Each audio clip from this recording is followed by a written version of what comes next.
Почитувани граѓани, почитувани медиуми. Вчера во еден медиум можеше да се види новинарски прилог за тутунската мафија во Крива Паланка. Мафија за која што говориме подолго време, но институциите се слепи и глуви. Што можеше да се забележи? Оваа тутунска мафија, за која има предмет и во царинската управа, но и во јавното обвинителство, нормално се контролира целиот процес, е заштитена од оној кој што се јави неповикан да се пере од потенцијалниот криминал, Љупчо Николовски, вице-премиер за спречување корупција, човекот кој што ја шири корупцијата, кој беше министар во времето токму кога е шверцуван овој тутун за кој што говориме.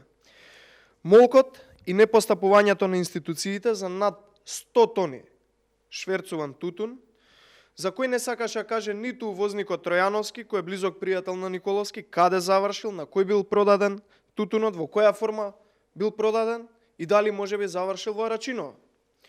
Избегнувањето на одговорите и бегањето од одговорност, бидејќи сега ги штити власта за ваквиот криминал, не значи дека нема да следи одговорност за сето ова и понатака.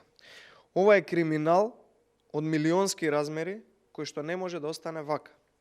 Дополнително, неповиканиот Љупчо Николовски, со своите манипулативни реакции и изјави, и заради страв да не биде откриен до крај целиот скандал и можеби некој да не, народски кажано, пропее која минувала оваа акција, со тоа, со овој страв, ја потврди неговата вмешаност од тоа време.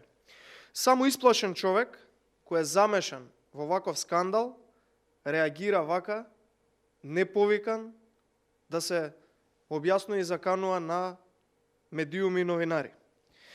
Почитувани, за тутунската мафија мора да има одговорност, а овие политичари кои себе си се сметаат за многу моќни, треба да ги тргнат рацете од новинарите и да ги остават да си ја работат својата работа како што треба.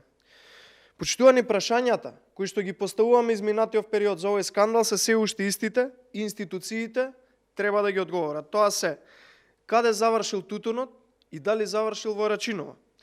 Дали аминувал ваква операција за шверц на над 100 тони тутуна, може би повеќе, Љупчо Николовски преку Димче Тројановски. Колку пари сите инволвирани кои да се имаат заработено од оваа акција и операција за шверц на тутун. Колку пари ја оштетиле сите инволвирани државата, но и честните тутунари кои што мачат да го продадат својот тутун. Почитувани, додека јавното обвинителство отвори случај и се уште се обидува нормално да го прикрива и да не дава информации на јавноста и на медиумите, антикорупционерите се уште спијат и не преземаат ништо. Ова е комисија која што, внимавајте, безпредметно и безпотребно ги троши парите на граѓаните за свој личен луксус и високи плати. Но одговорност за овој криминал на тутунската мафија мора да има и за инволвираните во овој скандал, но и за сите оние кои што се потенцијални соучесници со тоа што го прикриваат ваквиот скандал и оваа афера не ја вадат на виделина преку институциите. Тука мислам на јавното обвинителство, на МВР организиран криминал, на антикорупцијската комисија. Благодарам.